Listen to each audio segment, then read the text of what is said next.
Good day, folks. Jonathan Milam here, and I do hope you're having a good day. I've got two trumpets that I'm going to compare. They're both a little bit unusual. One of them is a Burbank line of horns, and of course, Burbank would harken back to the, I believe, original address in LA, where Eldon Benge was making the Benge trumpets. Somehow, of course, Zig Canstel had worked with either Eldon or his son or both, wound up with the mandrels, and there are a lot of similarities between the Burbank trumpet, which they started making, I believe I read, in '84, and the Benge trumpets, of course, the mandrel. Very, very nice trumpet. And I've also got here a perhaps even rarer King Golden Flair. One of the Candoli brothers was playing a silver flare, I understood, and he gave some specs. He wanted a lighter horn and a slightly smaller bore instead of the silver flare's 462, I think it is. This is a 458. And a wonderful horn. In fact, they're both very nice instruments. I'm going to play each of them with 3 mouthpieces. Starting off with the Burbank, then I'll go with the Golden Flair, then we'll switch mouthpieces and do it again, switch again. And we'll switch songs as well, so we can kind of work with the mouthpiece that I think fits the song. First is just a very general kind of a swing type feel. I'm going to be using a Monette BLM, relatively shallow mouthpiece, but a big throat and fairly large drill size gives it a nice quick response and a big sound.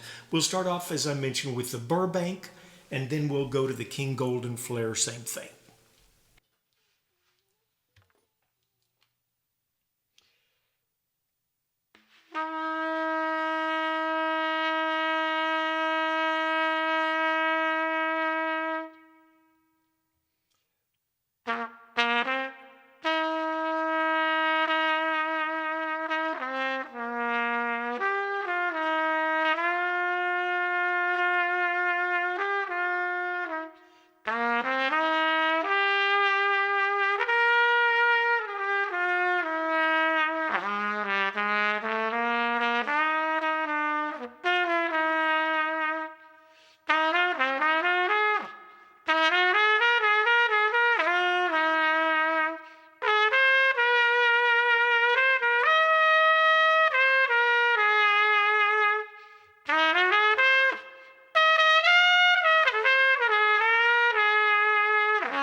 Great old song. If you've heard me play it before, you've heard me mention Phil Driscoll did that years ago.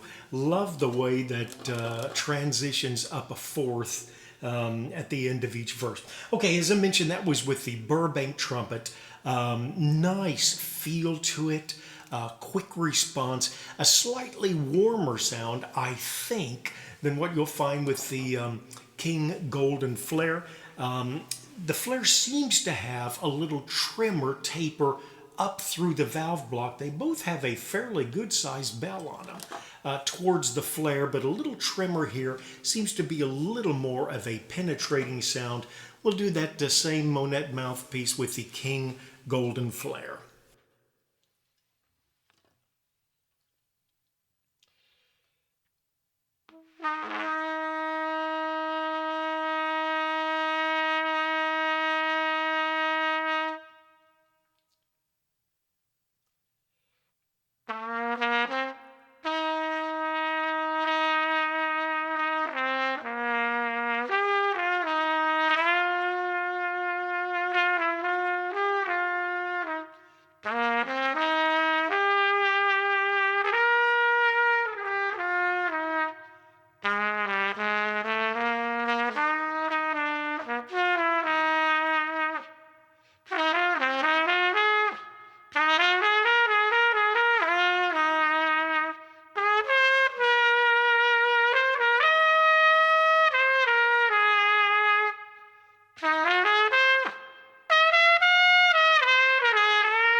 I like both of these trumpets. I really, really do. The King, I believe, is from the mid 70s. I looked it up once before. Incredible condition, just not played much at all. In fact, bought it off trumpetherald.com, which I really like as a website. Great forum, great information. A lot of great guys around the United States and, in fact, the world that are talking about trumpets. And they've got a marketplace there. In fact, the first line in the comments, if I've got any horns for sale, and I think I've got a couple right now, they'd be advertised at the marketplace of the Trumpet Herald. But I bought this off of the marketplace of the Trumpet Herald, and I opened it up and I thought, oh man, it never was played, must be a dog. But just one of those horns, very little use with lacquer, you can usually tell. Wonderful playing instrument. And this Burbank, I think I've had 4 Benges before. And one of them was tremendous. I traded it for a Schilke with 2 bells, the L system. And bad deal. I should have kept that Benge. Schilke puts out a great horn, but that Benge was a great player. And lo and behold, I get a Burbank that plays so much like it. Buttery valves, easy slides, and a nice sound, a quick response, but a nice warm sound. And speaking of warm sounds, we're going to go to a much deeper mouthpiece. This is Trent Austin's TA-TF, Trent Austin trumpet flugel mouthpiece. And we'll take a little warmer song if you were soloing in an intimate atmosphere. This might be something that you'd try. With the Burbank horn.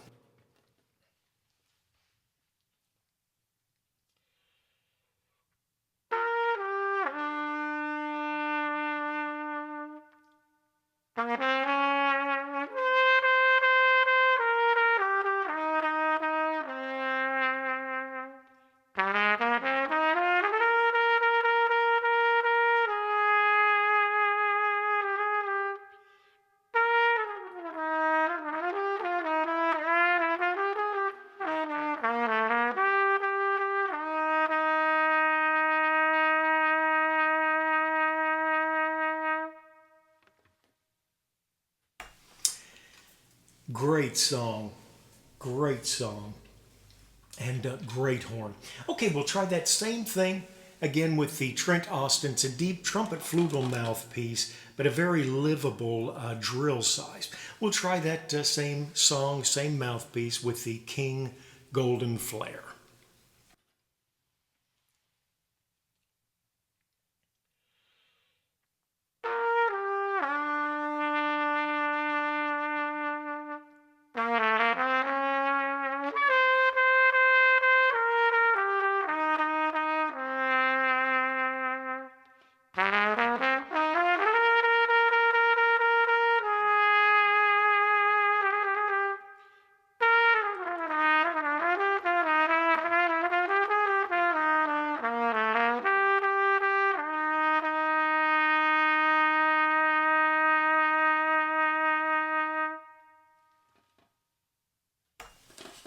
All right, now I'm going to imitate a legit sound.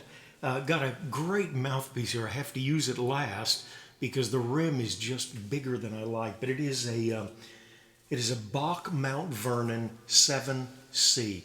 Interestingly enough, of course, the 3C is much more popular now. It's got a larger diameter. The 7C is considerably deeper than the 3C. Of course, it does have a smaller diameter. But this, I think the Mt Vernons, at least the 7s, definitely had a larger ID. This feels to me about like a newer 5 ID. Great mouthpiece, though. I really like the sound that I get out of it. Okay, we're going to try and play Exodus. And if you're in a legit circumstance, this might be what the Burbank would sound like.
All right, and I'm going to try that same thing with this King Golden Flair.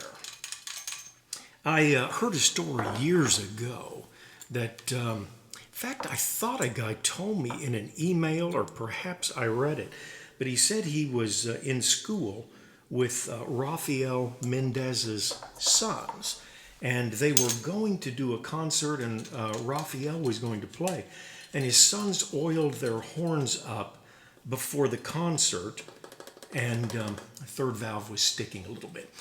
That's why I was thinking about it. And said when the boys oiled up their horns, Raphael said, way too much oil. You're just using too much oil. And they went into the concert, and Raphael's valves hung up on him. So maybe the boys weren't using too much. Perhaps Raphael was using too little. I don't know where I came into it, but I usually oil my horns every time before I play. In fact, I've got 1, 2, 3, 4, 5, 6. Is that right? 3, 4, yeah, 7 horns sitting out now. 8. And I usually oil them all up each day before I start practicing and playing. And I thought everybody did that. I usually pour about 6 or 7 drops down the lead pipe and then blow that through the horn. That's what Reynolds Schilke liked done. And that's, I thought everybody did. But there's a poll going on at the moment online, and a lot of guys said they oil their horns when the valves feel sluggish. I just thought you oiled them every time, so we're all different, aren't we? But this third valve, it never hung up until just a few days ago. I've had the horn probably a month or so. But anyway, we'll try that same thing. That is Exodus with the big Bach Mt Vernon 7C and the King Golden Flair.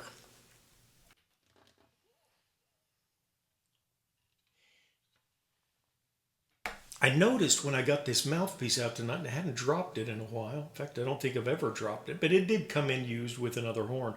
It's got a large dent. Don't know if you can see it, but man, if you get that at the bottom of the mouthpiece, I can really feel it. So I'm trying to put it over here, my left side of the lip, so I don't feel it quite so much. Great mouthpiece though. Bach Mt Vernon 7C, King Golden Flair, and we'll try Exodus.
really like trying these horns against each other.